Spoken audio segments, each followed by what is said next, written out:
Saudara, saya berada di satu tempat namanya God Bless Park. Ini adalah tempat bersejarah bagi Barada Richard Eliezer dan juga kekasihnya Ling Ling Angeline, atau nama lengkapnya adalah Dulce Maria Angeline Cristanto. Halo Ling Ling. Halo. Sehat selalu. Sehat. Jadi ini tempat biasa kumpul ataupun menikmati hari bersama Richard Eliezer Icat. Iya, waktu sebelum jadi polisi kita sering di sini karena dia latihan juga kan di sini. Oh, jadi di sini ada tempat untuk Iya, latihan. sama teman-temannya dia latihan. Panjat.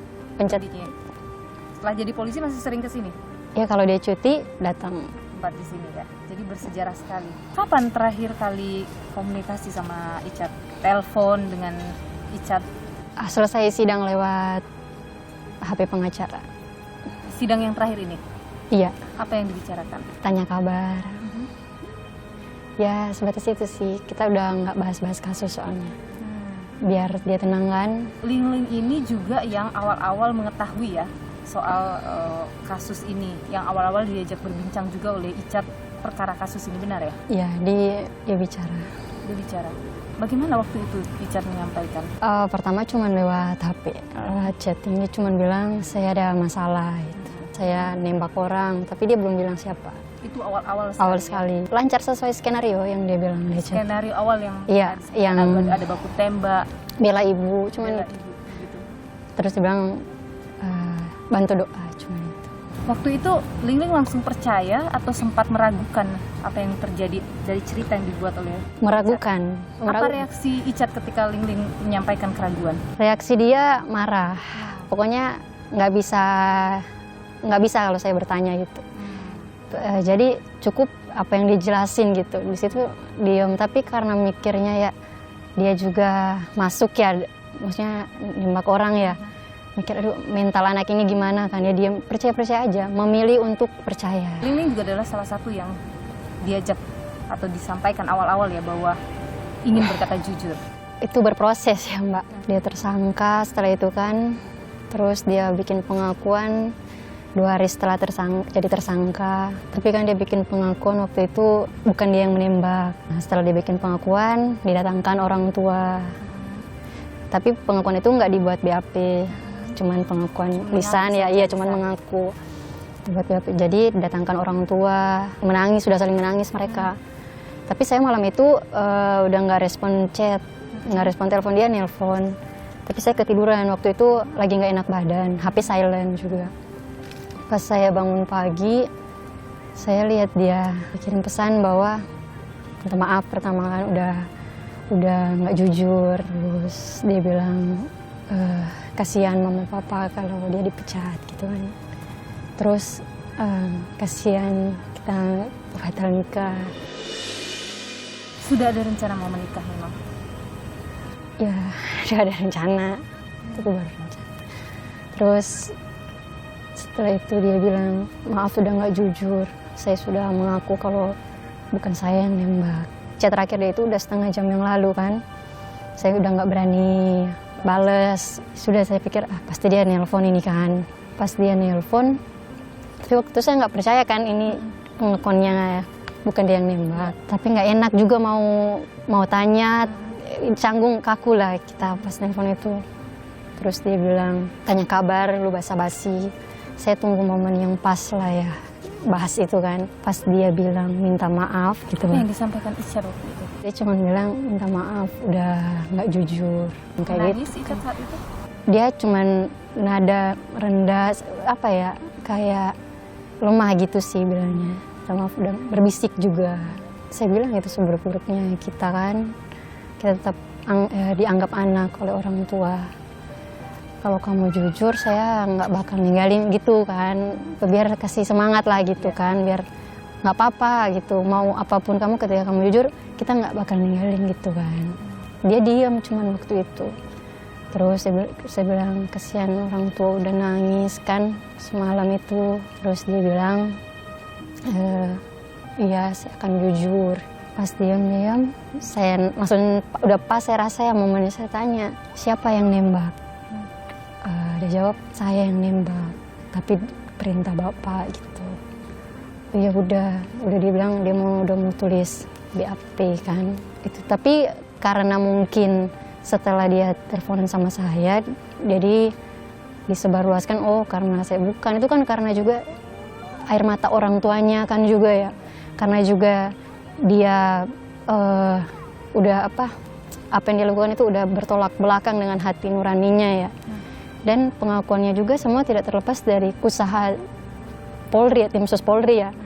Yang pertama mereka jauhkanlah dia dari timnya Bapak kan, beliau. Kedua mereka datangkan orang tua.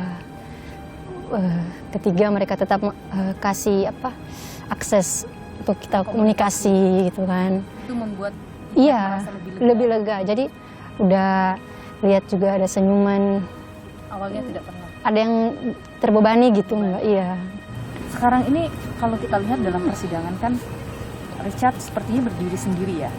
Ketika kesaksian-kesaksian yang lain ini semuanya berbeda dengan keterangan sampaikan Richard. Ling masih percaya bahwa Richard ini berkata jujur? Iya, kalau untuk sekarang saya percaya sih. Apa yang membuat Ling merasa bahwa itu memang kejujuran yang disampaikan oleh Richard? Karena dia berani. Kalau skenario awal itu dia menutup diri, lebih ke nggak usah bilang-bilang diem kan. Kalau sekarang kan dia lebih terbuka ya, belak-belakan depan Bapak juga kemarin kan dia nggak ada rasa takut ya karena memang dia benar. Orangnya selama ini memang kalau dia benar dia akan lebih terbuka. Iya, dia kalau benar kayak gitu memang. Tapi selama ini pernah Richard cerita tentang Yosua misalnya ke Ling? Dia pernah cerita soal Bang Yos. Pernah traktir makan, dia bilang ibadah bareng. Tidak pernah cerita misalnya saya tidak suka nih sama Yosua? Oh enggak, Richard enggak gitu, enggak suka cara orang lain sih, lebih ke menyesuaikan dia kalau mau bergaul. Kalau Ling ketemu dengan Yosua pernah? Enggak. Tidak pernah? Enggak pernah. Jadi tidak mengenal juga sosok Tidak, Yosua itu gimana ya? Tidak mengenal. Lama juga Ling tidak pernah muncul, ini pertama kali muncul di media ya? Iya. Kenapa baru muncul ke media? Kenapa berani bicara ke media? Saya nggak enak sama keluarga korban, maksudnya keluarga Bang Yos ya. Lagi berempati ya ke mereka, nggak apa-apa. Kita support, cari keadilan juga buat Bang Yos lewat Richard gitu. Nggak apa-apa nggak tampil di media gitu kan. Semangatin Icat biar dia bisa jujur, biar dapat keadilan lah. Keadilan seperti apa sih yang kalau menurut Ling yang pantas didapatkan Richard Eliezer ini? Kalau saya ya pribadi, yang penting cuma satu, jangan sampai ya yang atasannya itu, Pak Ferdi Sambo maksudnya? iya justru lebih ringan hukumannya. Ferdi Sambo harus lebih tinggi hukumannya daripada Richard Eliezer. Iya, saya juga bukan ahli, tapi kalau mau secara orang awam ya mikirnya dia harus lebih tinggi karena otaknya dia kan, Mbak. Kalau untuk bebas, apakah Anda berharap Richard bebas juga? Kalau saya pribadi, Mbak, saya serahkan ke penegak hukum. Richard pernah menyampaikan keinginannya, misalnya saya harus bebas ini dari Tidak pernah. Dia cuma bilang dia siap mempertanggungjawabkan untuk apa yang telah dia perbuat. Anda kan berencana menikah ya dengan Richard Eliezer tahun ini, benar? Tahun Seharusnya. depan, Mbak. Ketika ada kasus ini, mungkin kita belum tahu apakah tahun depan Richard bisa keluar bagaimana. Kita fokus ke kasus saja dulu kan, Mbak ya. Biar fokusnya Richard nggak kebagi-bagi kan. Untuk rencana-rencana yang tertunda tidak apa-apa lah gitu kan. Pasti ada rencana Tuhan lebih indah lah daripada rencana-rencana yang tertunda ini, Mbak. Anda akan menunggu Richard. Kalau misalnya Richard harus menjalani masa hukuman, ditahan misalnya. Iya, nggak apa-apa. Anda akan menunggu. Iya. Sudah berjanji pada Richard untuk itu. Iya, Mbak. Richard pernah membicarakan soal kalau dia harus dipenjara misalnya. Kita pernah sekali cuman bahas lebih ke saling percaya aja gitu kan, Mbak. Dia yakini saya nggak bakal ninggalin, saya juga begitu yakini dia nggak akan meninggalkan gitu kan, pernah bahas. Jadi sampai saat ini kita masih pegang prinsip itu sih, Mbak. Tapi di hati Anda berharap Richard bebas.